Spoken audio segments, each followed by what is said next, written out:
এ ঘর যেহেতু আল্লাহর, আমি ঘুরছি কার পেছনে? আরো জোরে বলেন। শেষ কথা এইটাই বলে, হে আল্লাহ, আমি যদি রাজ্য রাজনীতি দুনিয়ায় কিছু করেও থাকি, আজকে থেকে শুধু তোমার জন্য করব। অল মুলকা লাকা, অল মুলকা লাকা, তোমার জন্য করব আমি রাজনীতি। এতটুকু আল্লাহ বলেন, শেষ হয়নি। বিদায় অফ করার সময় যে অধ্যাপক সাহেব যারা হাজির, শেষ কথা আল্লাহকে এটা শোনানো লাগে, আল্লাহ লা শারীকা লাকা লাব্বাইক, আমি চলে যাচ্ছি আল্লাহ, আমার নামটা তুমি লিখে রেখো, আমি কিন্তু মুশরিক না। আমি আজকে থেকে তোমার গ্যারান্টি দিয়ে গেলাম কোনোদিন আর শিরিক করব না। বাংলাদেশে যত হাসি রাজনীতি করে, সরকারি দলে বিরোধী দলে নিরপেক্ষ যারা আছে, বলেন তো এই তিনটা কথা যদি মেনে চলতো, এদেশে আর কারো লাগতো না ইসলাম কায়েমে, হাজিরায় যথেষ্ট। বলেন করছে হাজিরায় কাজগুলো, একটা কথাও ঠিক রাখে না। ওখানে বলে ইন্নাল হামদা, প্রশংসা সব তোমার জন্য, এসে প্রশংসা করে মরা মানুষের। আরে ভাই, মানুষ তো মরেই গেছে, তার প্রশংসা করে করবেন কি? ওই প্রশংসা যদি তার না করে, ওই মরা মানুষের মালিক যিনি, ওনার করতে আপনার অন্তর প্রশান্ত হয়ে যেত। কোরআনে কারীম জানিয়েছে আল্লাযীনা আমানু, যে মানুষগুলো ঈমান আনে, তাতমাইন্নু কুলুবুহুম বিযিকিরিল্লাহ, আলা বিযিকিরিল্লাহি তাতমাইন্নুল কুলুব। এই পৃথিবীতে ঈমানদারেরা যদি প্রশান্তি পেতে চায়, আমি আল্লাহ বলছি, আমি আল্লাহর নামে তাদের অন্তর ঠান্ডা হবে। আজকে থেকে আমলটা একটু মন মতো করেন। পৃথিবীতে যদি সত্যি আপনি প্রশান্তি পেতে চান, আল্লাহর নামের বাইরে আর কারো নাম নেই। আপনি বাবার নামে জীবনেও শান্তি পাবেন না, মায়ের নামে শান্তি পাবেন না, নেতার নামে শান্তি পাবেন না। কি করেন আপনি? আপনাকে আমি কিছু বলেছি? আমার কণ্ঠ এখন এরকম হয়ে গেছে, কিছুই লাগবে না, এর উপর এখন ট্রাক গেলেও কিছু হবে। আপনি ভালো করে শুনুন, নিস্তব্ধ হয়ে যাবেন। ছাড়বে কয়টা? তিনটা চলছে, ছাড়বে কি? গলায় তো পারছে না। আর এমন কোন টর্চার নেই এই 3 বছরে ওরা করে না। আমার মাথার একেবারে চুল থেকে পায়ের তালু পর্যন্ত একটা ইঞ্চি জায়গা ফাঁকে না, এই জালেমরা যা করেছে। আমি জামা খুলতে পারি না। আমার কণ্ঠ যে এই যে নষ্ট হয়ে যাচ্ছে, শরীর নষ্ট হয়ে যাচ্ছে, কি ছিলাম আর কি হয়ে গেছে, স্বাভাবিক হতে এখনো সময় লাগবে। কিন্তু চাপগুলো তো যাচ্ছে না, আর 2-3 দিন গেলে বাঁচি। 1 মাস রোজা, এর ভেতরে তো আর এরকম নেই।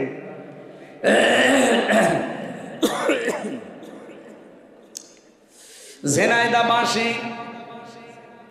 আমরা যদি সত্যি আয়াত থেকে কিছু নিতে পারতাম, বাংলাদেশে বহু বেদাত বন্ধ হয়ে যেত, বহু শিরিক বন্ধ হয়ে যেত।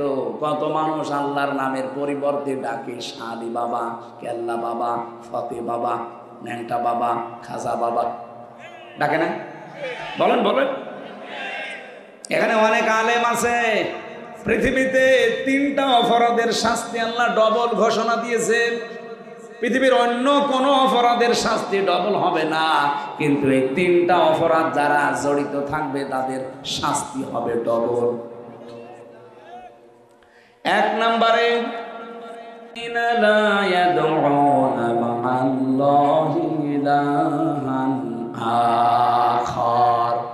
যারা আল্লাহ বাদে অন্য কাউকে ডাকে, আল্লাহকে ডাকে না তা না, ডাকে পাশাপাশি যারা অন্য কাউকে আল্লাহর সাথে জুড়ে দেয়, তাদের শাস্তি হবে কয়টা?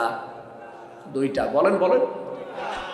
আল্লাহ আমাদেরকে হেফাজত করুন আজকে থেকে আল্লাহ বাদে দুনিয়ায় আর কারো নামে জিকির, কারো নামে ডাকাডাকি। বলেন বলেন। আমাদের খুলনা বিভাগ তো অন্তত এখনো আছে ভালো, এগুলো বেশি চলে চট্টগ্রাম আর সিলেটে। কি জিকির আল্লাহর নামে করে, উল্টা পাল্টা সব বানানো। আর আল্লাহর ওলি যত সব এলাকায়, ঘরে ঘরে ওরা ওলি। মহিলারাও নাকি পীর, পীর মা। এই জন্য আমি আজকের সভাপতি আলহাজ সিরাজুল ইসলাম, ওনাকে দিয়ে যে কথাগুলো বললাম, সারা পৃথিবীর হাজিদেরকে আল্লাহ যেন এটা মেনে চলার তৌফিক দেন, বলেন আমিন। মাহফিলের প্রধান অতিথি প্রাক্তন বিভাগীয় প্রধান ইংরেজি বিভাগ, জীবননগর ডিগ্রি কলেজ, চুয়াডাঙ্গা, অধ্যাপক মতিউর রহমান, আপনাদের এলাকার সন্তান। আতাল্লাহু আমরাহু ওয়া বারাকাল্লাহু ফি হায়াতি, বলেন আমিন। আলোচনা রেখেছেন এখানে মাওলানা হাবিবুর রহমান, প্রভাষক, আব্দুর রউফ ডিগ্রি কলেজ, ডাক বাংলা, ঝিনাইদহ।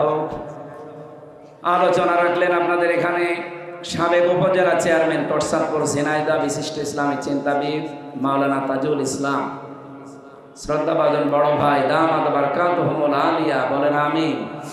আলোচনা রেখেছেন অধ্যাপক আব্দুর রাজ্জাক, সাবেক চেয়ারম্যান আলমগীর ইউনিয়ন পরিষদ, মাওলানা শরীফুর রহমান খান, সাবেক চেয়ারম্যান, সম্মানিত সঞ্চালক মাওলানা আমিরুল ইসলাম, খতিব তালসার জামে মসজিদ। আয়োজনে যারা আছেন, বিশেষ করে ওয়াদা ফাউন্ডেশনের জন্য দোয়া করছি। সার্বিক তত্ত্বাবধানে আছেন আলহাজ মিজানুর রহমান। সামনে বসা মুসলমান ভাইরা, পর্দার আড়ালের সম্মানিতা মা এবং বোনেরা, প্রশাসনের ভাইরা, বিশেষ করে আমাদের থানার ওসি অফিসার ইনচার্জ এসেছে আজকে, স্যারের হায়াতে তাজ্জেবা সিহাতে কুল্লিয়া কামনা করছি আমি। বাংলাদেশের প্রশাসনের উপরে এখনো পর্যন্ত মানুষের খারাপ ধারণা যায়নি, এটা আস্তে আস্তে কাটা দরকার।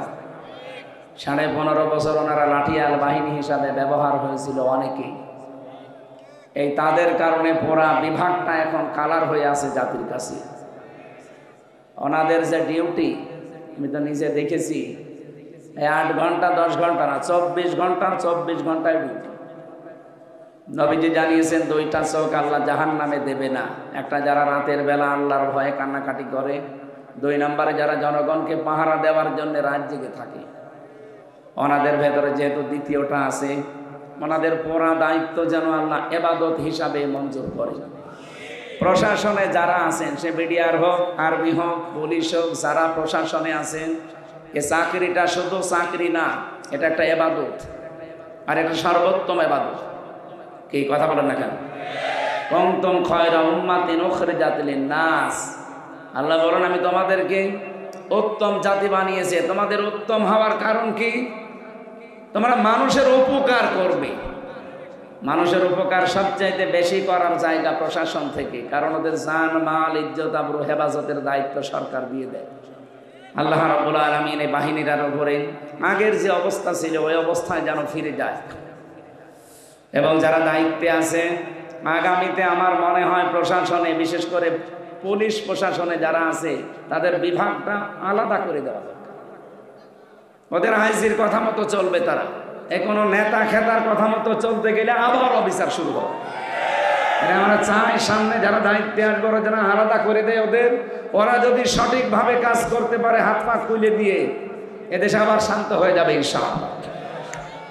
এই জন্য প্রশাসনের আজকে যারা এসেছেন এই টরসাদপুর থানা এবং আশপাশের বিভিন্ন ক্যাম্প থেকে, আল্লাহ রাব্বুল আলামিন আপনাদের দায়িত্বটাও যেন আজকে পুরাটা ইবাদত হিসাবে কবুল করেন।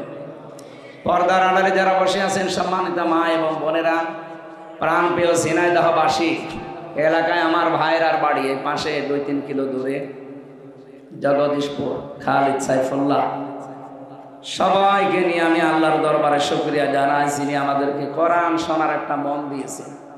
3টা জায়গায় যদি সময় ব্যয় হয়, সম্পদ ব্যয় হয়, কিয়ামতে আল্লাহ যখন জবাব নেবেন তখন এই 3টা জিনিস বাইরে রাখবেন। 1 নম্বরে যাদের সময় এবং সম্পদ কোরআনের পেছনে ব্যয় হবে, এই সম্পদের হিসাব কিয়ামতে দেওয়া লাগবে। বাড়ি যে কালকে বলবে। যারা পরিবারস্থ লোকদের জন্য সম্পদ আর সময় খরচ করেন, ওই সময় আর সম্পদের হিসাব আল্লাহর কাছে দেওয়া লাগবে। 3 নম্বরে যারা জিহাদের ময়দানে কাজ করে, নিজে যদি যেতে না পারেন, যারা করে তাদের পেছনে খরচ করলে ওই সময় ওর ওই টাকার হিসাব আল্লাহর কাছে দেওয়া লাগবে। আর বাংলাদেশে এখন সামনে সবচাইতে বড় জিহাদ কোরআনের কারিমের এই 6666টা আয়াত এই দেশের 56,000 বর্গ মাইলের উপরে প্রতিষ্ঠিত করা। এটার জন্য যারা কাজ করছে, আপনি যদি নিজে করতে না পারেন, যারা করছে তাদের পেছনে সময় দেবেন, সম্পদ দেবেন। এক কথা বলেন না কেন? ওটা সবচাইতে বড় জিহাদ হবে এখন সামনে। কারণ 300 জন এমপির ভেতরে মাত্র 51 জন যদি আমরা পাঠাতে পারি যারা কোরআন বুকে নিয়ে যেতে পারবে, নামাজের ওয়াজ দেশে আর করা লাগবে না, রোজার ওয়াজ করা লাগবে না, যাকাতের ওয়াজ করা লাগবে না, কারণ এগুলো সব প্রতিষ্ঠা করা লাগে রাষ্ট্রীয় কায়দায়। আপনি পড়া কোরআন শরীফের ভেতরে নামাজ পড়ার কথা মাত্র এক জায়গায় পাবেন। কয় জায়গায়? ফাসাল্লি লিরাব্বিকা, হে নবী আপনি নামাজ পড়েন আপনার রবের জন্যে। কার জন্যে? এই এক জায়গায় আছে পুরা কোরআনে। কিন্তু নামাজ দাঁড় করান, নামাজ কায়েম করান, নামাজ প্রতিষ্ঠা করান, এই কথা আছে কোরআনে 82 জায়গায়। কত জায়গায় বলেন তো? এক বেশি না 82 বেশি? কত বেশি বলেন? নিজে নামাজ পড়বেন মাত্র একবার পেয়েছি আমি, আর নামাজকে দাঁড় করানো লাগবে এটা 82 বার। এই জন্যে, কারণ একা একা এটা সম্ভব না, অন্তত 82 জন মানুষ তো লাগবে। আর রাষ্ট্রে আমরা 18 কোটি মানুষ বাস করছি। এই 18 কোটির ভেতরে মাত্র 300 জন, এর ভেতরে মাত্র 151 জন। এরা যদি বলে মাননীয় স্পিকার আমরা নামাজের বিল চাই, দেখবেন তার পরের দিন এই বিধানটা বাংলাদেশে কায়েম হয়ে গেছে।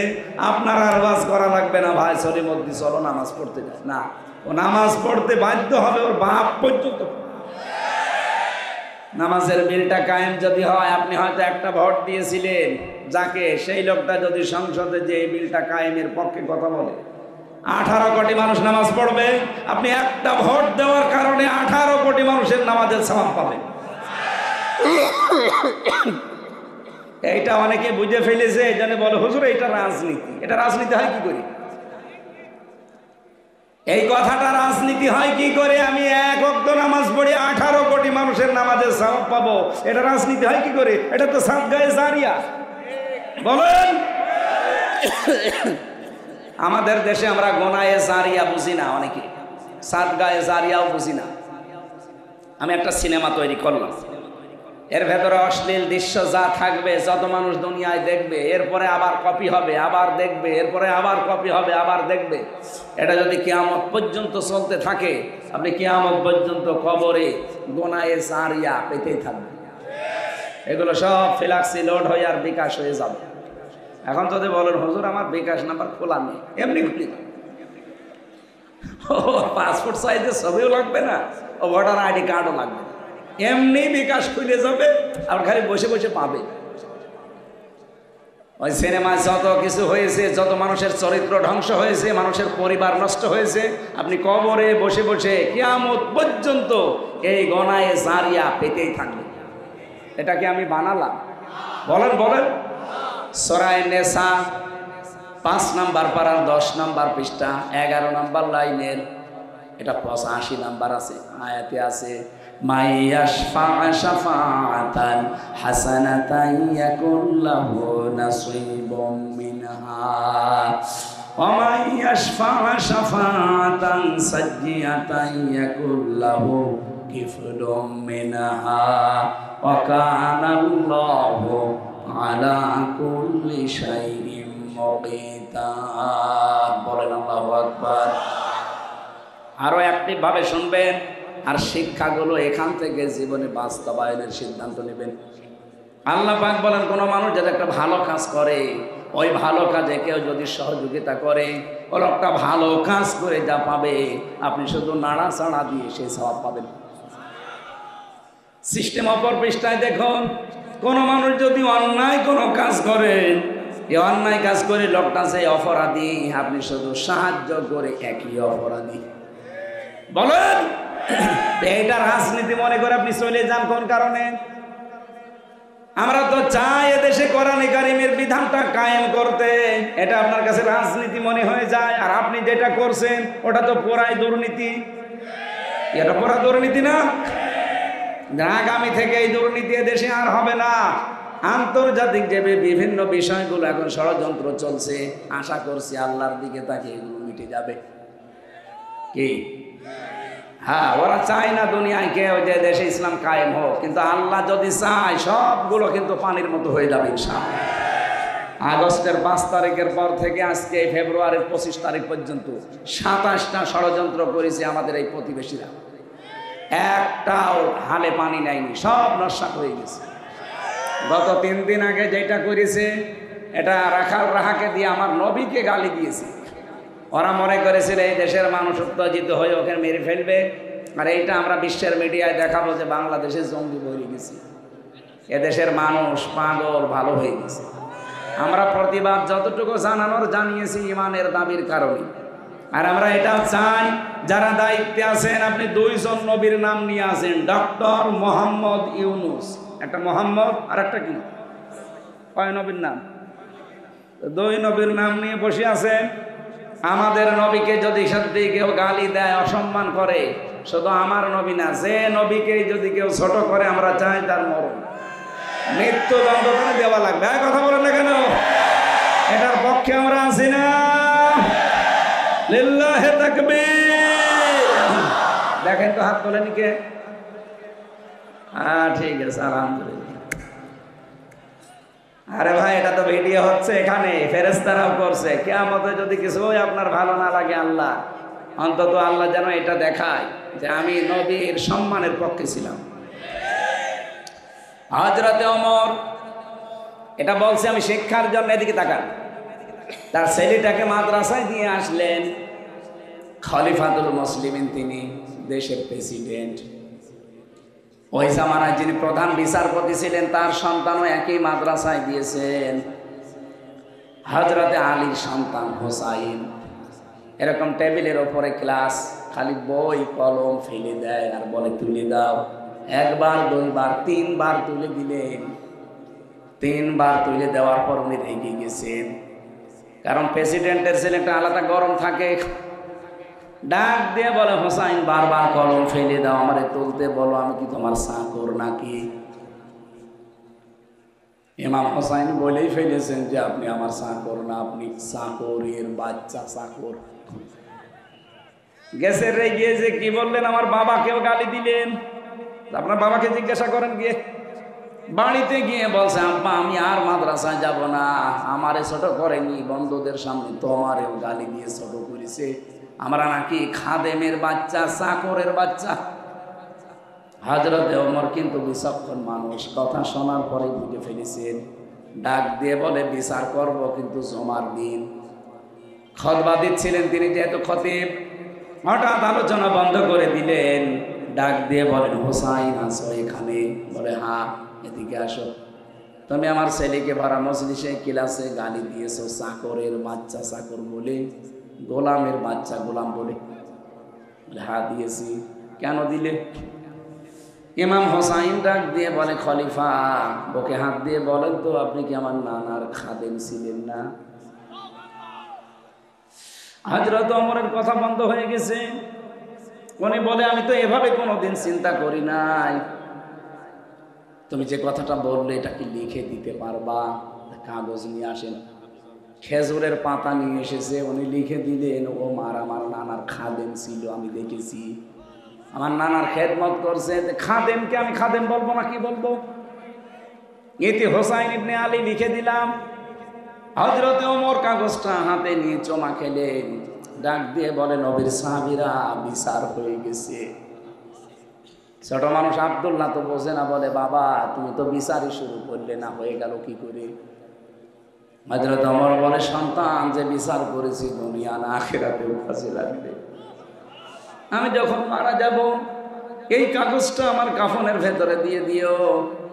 কিয়ামতের ময়দানে আল্লাহ পাক যদি আমার জীবনের কিছুই পছন্দ না করে, এই কাগজটা অন্তত তুলে দেখাবো, রব্বুল আলামিন আমার জীবনের কিছুই যদি তোমার ভালো না লাগে, কাগজটার দিকে তাকাও, তোমার নবীর নাতি লিখে দিয়েছে আমি নবীর খাদেম ছিলাম, এই ওসিলাই হলেও তুমি আজকে আমারে মাফ করে দাও। আকাশের তারকা দেখতে পান, জীবনে কেউ যদি গণনা করেন একদিন হয়তো শেষ করে ফেলতে পারবেন, কিন্তু হযরত ওমর মুসলমান হয়ে যত নেকির কাজ করেছিলেন কোনোদিন শেষ হবে না। এত নেকি আঞ্জাম দিয়েছিলেন তিনি, যে রাস্তা দিয়ে যেতেন শয়তান পর্যন্ত 40 দিন যেতে ভয় পেত। এত মর্যাদা যেই মানুষটার, হযরত ওমরের একক সিদ্ধান্তের ওপরে কোরআনের 13টা আয়াত আমার আল্লাহ তার মন মতো করে নাজিল করেছেন, অন্য কারো নামে এত আয়াত নাজিল হয়নি। এই মানুষটা যদি কিয়ামতের বিচারে এই সিদ্ধান্ত নিতে পারে যে আল্লাহ, কিয়ামতে যদি কিছু তোমার কবুল না হয়, পছন্দ না হয়, এই কাগজটার দিকে একটু তাকাও, তোমার নবীর নাতির সই করা আছে, উনি লিখে দিয়েছে আমি নবীর খাদিম ছিলাম, এও ছিলাম, আমার আজকে মাফ করে দাও। আমাদের জীবনে তো এরকম একটা কিছু থাকা লাগবে। কি দেখাবেন আপনি?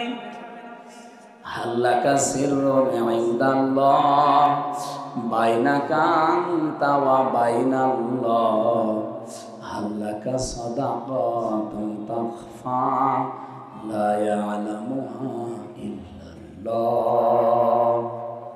তোমার কি এমন কিছু আছে যে কিয়ামতে তুমি দেখাতে পারবে? তুমি ছাড়া আর আল্লাহ ছাড়া কেউ জানে না ওই সাদগার বিষয়টা। এমন কোন গোপন দান তোমার আছে? এই জন্য দুনিয়াতে এমন কিছু গোপনে করা দরকার, এমন কিছুর পক্ষে থাকা দরকার যে জায়গায় আমার আল্লাহ নিজেও দুর্বল হয়ে যায়। এই জন্য আমি হাত তোলালাম। যে লোকটা গালি দিয়েছে রাসূলুল্লাহকে, ও যদি আমার বাবাকে গালি দিত ওরে আমি আরো পুরস্কার দিতাম দে। বিশেষ করে আমার দাদারে যদি গালি দিত আমি আরো টাকা দিতাম, কারণ আমার দাদা আওয়ামী লীগ। না, গালি দিই, কিন্তু আপনি রসুলকে গালি দেবেন কেন? তামাম দুনিয়া আমরা রসুলের কাছে ঋণী। এক কথা বলে না, উনি যা দিয়ে গেছে তামাম দুনিয়ার মানুষ আমরা তার কাছে ঋণী। আর আপনি গালি দেন মানবতার এই মহান বন্ধুকে, আপনি তো মানবতার শত্রু। এক কথা বলেন না কেন? আর মানবতার শত্রু আপনি। এই জন্য আমরা আহ্বান জানাই ডক্টর মোহাম্মদ ইউনূসের কাছে, যারা এই দেশে এরকম কিছু করবে আইন পাশ করে দেন, আমরা সরাসরি তার ফাঁসি চাই। আগামীতে কোনো শয়তান যেন আর সাহস না পায়। আর আমরা হাত তুললাম এ কারণে, কিয়ামতের দিন এই ভিডিওটা যেন আমাদেরকে আল্লাহ দেখায় যে যা রসুলের পক্ষে যে যা করেছে তাকে আল্লাহ কিছু দিয়েছে। নবীর আপন চাচা আবু লাহাব ও তো জাহান্নামে যাবে, কিন্তু এই দুইটা আঙ্গুল দিয়ে নবীজির জন্মের কথা শুনে খুশি হয়ে তার নিজের কাজের মেয়েকে বলেছিল যা তোর আমি মুক্ত করে দিলাম। আল্লাহর নবীর জন্য এতটুকু করে সে কিন্তু লস করেনি, আল্লাহ ওইটাই কবুল করে নিয়েছে, যদিও সে কাফের। কি কথা বুঝতেছেন? শেখ সাদী রহমতুল্লাহ আলাইহি জীবনে বহু কিছু লিখেছে, কিন্তু 3 লাইন লেখার পরে তার আর কিছু মনে ছিল না। বালাগাল উলা বিকামালিহি কাশাফাত দুজাবি জামালিহি হাসানাত জামিউ খিসাবিহি। এরপরে তার কলম থেমে গেছে। তাহাজ্জুদের নামাজ আদায় করে যায় নামাজে ঘুমিয়ে পড়েছে। গভীর রজনীতে নবীজি এসে বলে, সাদী কি চিন্তা করো? হযরত শেখ সাদী বলে, হে রাসূল, জীবনে বহু কিছু লিখেছি, কোনোদিন আমার কলম থেমে যায়নি। আজকে আপনার নামে আমি একটা কবিতা লিখতে গেলাম, 3 নাম্বার লাইনের পরে আমার আর মনে আসে না। বিশ্ব নবী বলেন, সাদী কলম হাতে নাও, আমি যে লাইন চতুর্থটা বলছি ওটা লিখে নাও। সাল্লু আলাইহি ওয়া আলিহি। এটা কিন্তু কোরআনের আয়াত না, হাদিসও না, একটা কবিতা। অথচ এটা মানুষ কত আনন্দ নিয়ে পড়ে, কত আগ্রহ নিয়ে পড়ে। শেখ সাদী রহমতুল্লাহ আলাইহি কত কিছু দুনিয়ায় লিখেছেন, তার কিছু এত প্রসিদ্ধ হয়নি।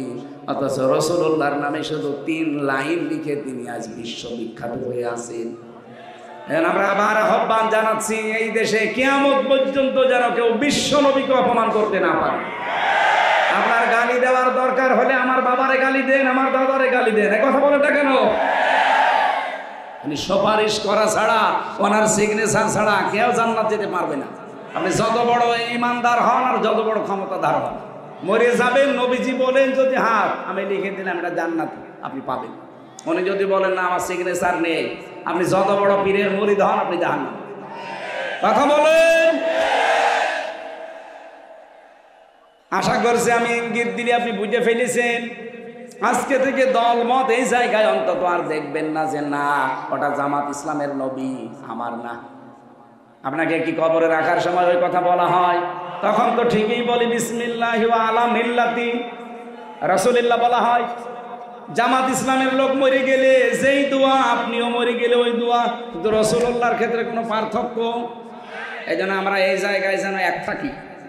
আল্লাহ এবং রাসূল এই 2 জায়গায় কোনো ঝামেলা করা যাবে? আপনি জমি জায়গা নিয়ে বউ নিয়ে মারামারি করেন, অসুবিধা নেই, এই জায়গায় কোনো ঝামেলা চলবে না। আমরা কোরআনে কারিম কারিম থেকে যে নির্ধারিত আয়াতের উপরে তাফসীর করব বলে বলে বসেছি। কতগুলো আয়াত পড়েছি, এতগুলো সম্ভব না, একটা শব্দের উপরে কথা বলবো, যেটা নিয়ে বাংলাদেশ, ভারত আর পাকিস্তানে বেশি ভেজাল। আমি বিশ্বের যতগুলো দেশে গেছি, যেহেতু আকিস গ্রুপে আমি চাকরি করি, তাদের ক্ষতি এই হিসাবে তারা আমারে একটা ভিসা লাগিয়ে দিলে 27টা দেশ ঘোরা যায়। বহু দেশে নিয়ে গেছে আমার। ওনাদের 175টার উপরে দেশে ব্যবসা চলে, সেখানে 8-10 হাজার 15-20 হাজার মানুষ কাজ করে। সেখানে নিয়ে যায় মালিক, আমারে নিজে নিয়ে যায়, যে ওই 8-10 হাজার মানুষের মাঝে কথা বলা। ওনাদের একটা লাভ আছে, মাইকে বলা ঠিক হবে না, কারণ ওই মানুষগুলোর ভেতরে যদি আল্লাহর ভয় ঢোকে তাহলে তারা কাজে ফাঁকি দেবে না। আমার কুষ্টিয়ার বিহারবি কেবল একজন আছে, মজনু সাহেব, প্রতি বছরে 100-র উপরে মানুষকে হজ করায়। আমি একদিন একজনকে জিজ্ঞাসা করলাম এনার উদ্দেশ্য কি, বলছে 2টা। 1 নম্বরে হজ যদি করে ওই হাজী সাহেব যে দায়িত্বে থাকবে, অন্তত চুরি করা তার দ্বারা একটু কঠিন হবে। টাকা 1-1.5 লাখ 2 লাখ 5 লাখ খরচ হোক, কিন্তু ওর দ্বারা যে 30-40 বছর একটা কাজ করে নিলাম, সেখানে অন্তত দুর্নীতি হবে না, চুরি হবে না, এই গ্যারান্টি মজনু সাহেব মনে করে। এই কারণে 100 জন 150 জন 200 জন হজ করায়, টাকা খরচ হোক, সওয়াবও হচ্ছে, কাজও হয়ে যাচ্ছে। আকিস গ্রুপেরও ওইটাই না, আমাকে ভালোবাসে তারা, তাদের অনেক স্যাক্রিফাইস আছে আমার জন্য, আমি দোয়া করি তাদের জন্য। যতগুলো দেশে ঘুরলাম সবচাইতে বেশি ভেজাল এই আয়াতের প্রথম শব্দটা নিয়ে, বাংলাদেশে, ভারতে আর পাকিস্তানে।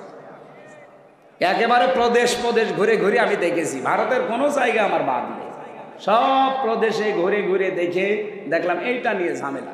বাংলাদেশের কোনো জেলা থানা তো আমার বাকি নেই, সব জায়গায় যেয়ে দেখলাম এইটা নিয়ে।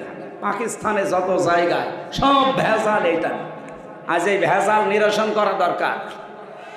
প্রত্যেক জমার দিন সারা পৃথিবীর যত মসজিদ, আমি যেখানেই নামাজ পড়েছি, জমার নামাজ, দেখেছি ইমাম সাহেব এই আয়াতটা শেষে পড়ে, ফাযকুরুনি আযকুরকুম ওয়াশকুরুলি ওয়ালা তাকফুরুন। 4টা বিষয় আল্লাহ আমাদেরকে প্রতি জমার দিন ইমাম সাহেবের মাধ্যমে স্মরণ করায়, যে আমাকে স্মরণ করো, আমি স্মরণ করব, আমার শুকরিয়া আদায় করো, নাফরমানি করবা না। কয়টা কথা? আরো জোরে। 1 নম্বরে আমাকে স্মরণ করো, আমিও স্মরণ করব, আমার নিয়ামতের শুকরিয়া আদায় করো, নাফরমানি করবা না। হয়ে গেছে না বলা? বুঝেছেন? কারা হাত তোলেন তো? ঠিক আছে, তাহলে মোনাজাত করি। আপনি যখন বলছেন যে আমি বুঝতে পেরেছি, আমি কি করব? আমি পড়া কোরআন শরীফ যতটুকুই বুঝেছি, যেহেতু আমার অনার্স মাস্টার্স এইটার উপরে সারাটা জীবনই প্রায় চলছে, এর উপরে আমার সেই 5 পাস করার পর থেকে এর উপরে আমি এইটা নিয়ে যতটুকু বুঝলাম, নাড়াচাড়া করে প্রায় 42টার উপরে আমি বিশ্ববিদ্যালয়ে থাকাকালীন মিলিয়েছিলাম তাফসিরগুলো। সব মুফাসসির এই আয়াতের ব্যাপারে 5টা অর্থ নিয়ে এসেছেন। প্রথম শব্দ ফা, প্রথম অক্ষর কি? এর বাংলা অর্থ অতঃপর। উযকুরনি, আমাকে স্মরণ করো, মানে আমার জিকির করো। আযকুরকুম, আমি আল্লাহ তোমাদের জিকির করব। আমি 2010 সালে যখন প্রথম গ্রেপ্তার হয়ে জেলে গেলাম, ওই সময় যে ওসি সাহেব আমার নিয়ে গিয়েছিল, মানে গোপালগঞ্জে বাড়ি, টঙ্গি পাড়ায়, আল্লাহর ওলি, উনি আমারে বলছে, হুজুর আমি আপনারা ছেড়ে দিচ্ছি, কিন্তু একটা দায়িত্ব পালন করবেন, প্রতি জমার দিন এসে আমারে আপনি যেভাবে কোরআন পড়েন ওইভাবে শিখি, যেভাবে শিখতে হলে আরবি গ্রামার জানা লাগবে। আমি তাই পড়ব। এই প্রতি জমার দিন যেতাম, গাড়ি পাঠিয়ে দিত, পড়াতাম।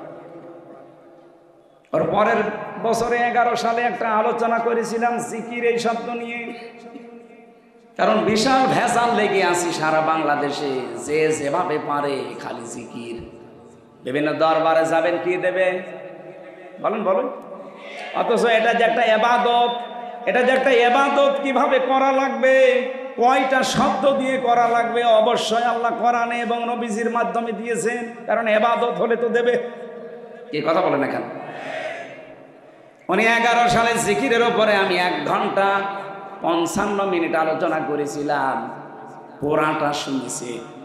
পরের সপ্তাহে পড়াতে গেলাম, আমারে বলছে, হুজুর এতদিন আমি কি ভাবতাম জিকির নিয়ে, যে বিভিন্ন পীর সাহেবরা দেয়, বাবারা যে জিকির করে মনে হচ্ছিল যে ওইটাই মনে হয় জিকির। আপনি একই বললেন, এত জিকিরের সাথে ওদের বাস্তবতার একটাও মিল নেই। আমি যেহেতু দলিল দিয়ে দিয়ে বলেছিলাম, জিকিরের পুরা কোরআনে আমার আল্লাহ প্রধান অর্থ দিয়েছেন 5টা। জিকিরের অর্থ কয়টা? 1 নম্বরে জিকির মানে কোরআন। জিকির মানে ইন্না নাহনু নাযালনা যিকরা ওয়া ইন্না লাহু লাহাফিজুন।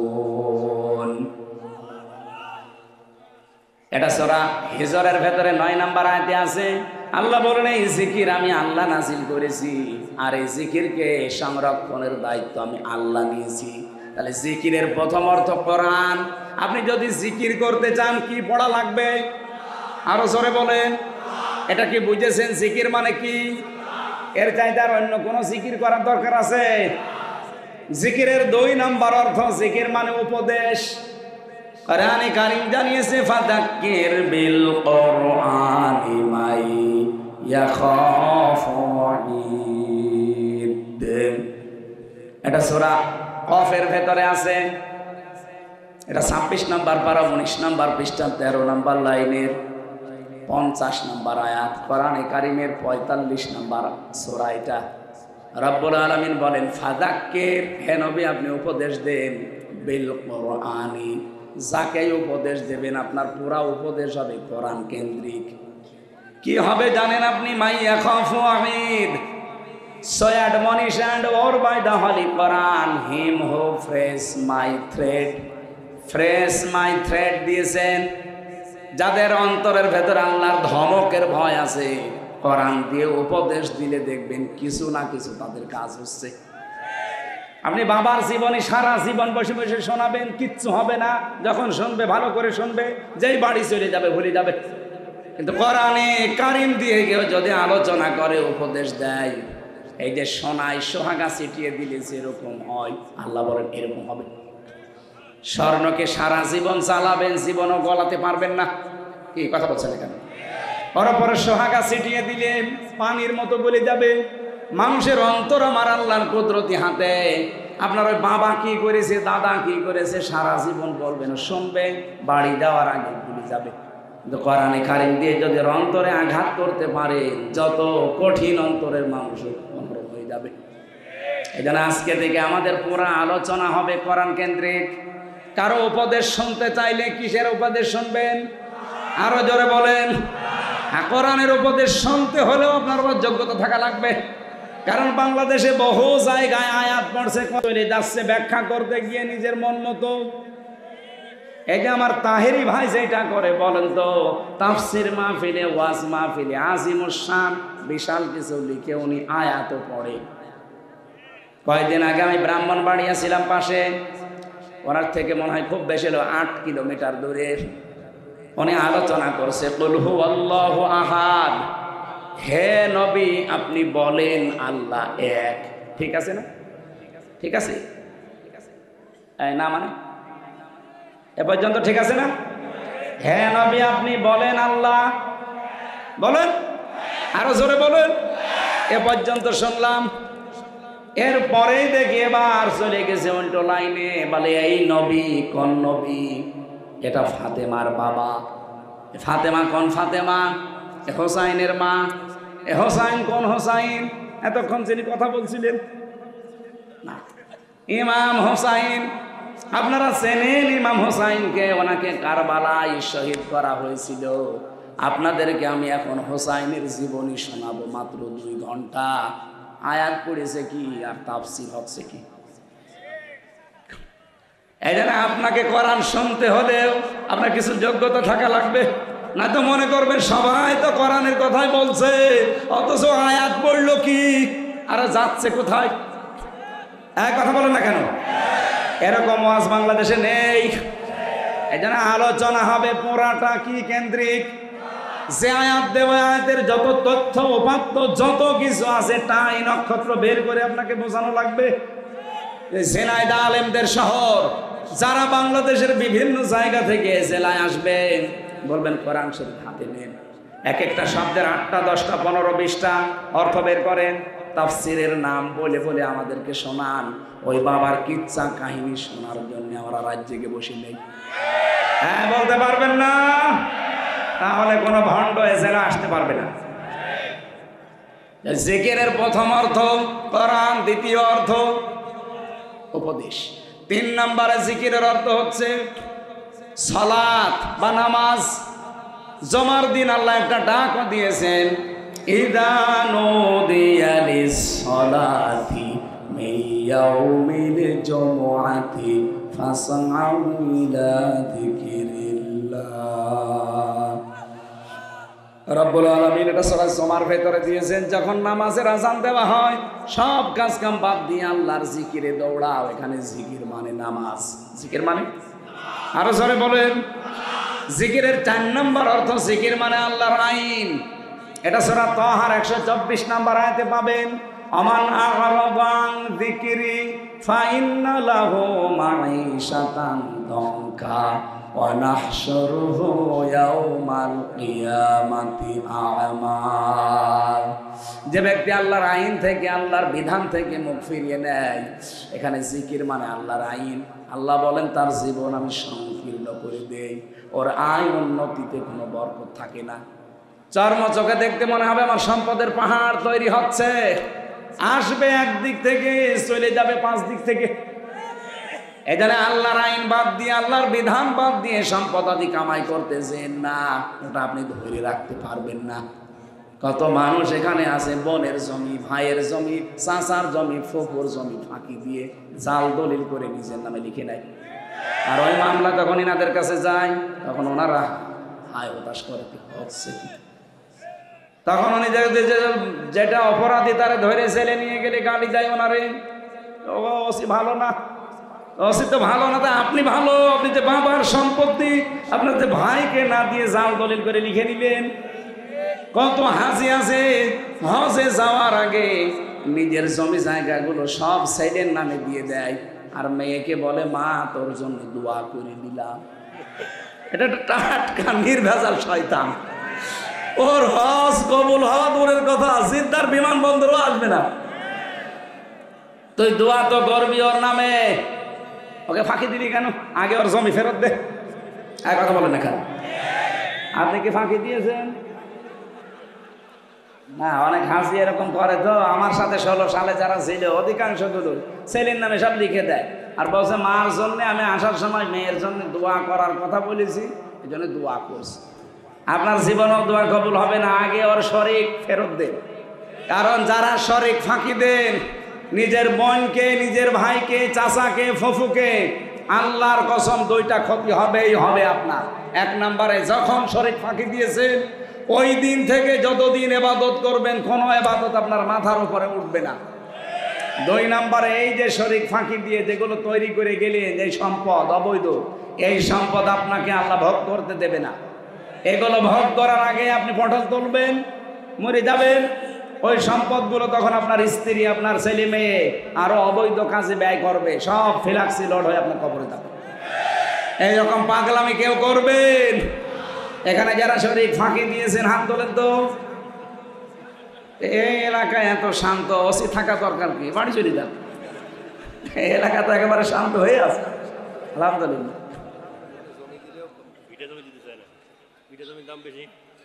না, এখানে আর একটা মাসলা। হ্যাঁ, স্যার যখন বলেছে এই মাসলাটা, এই যে যারা বনকে, বিশেষ করে বনকে ভিটার জমি দিতে চান না, বলেন মাঠের তা দিয়ে শেষ না, আপনি জায়েজ হবে না।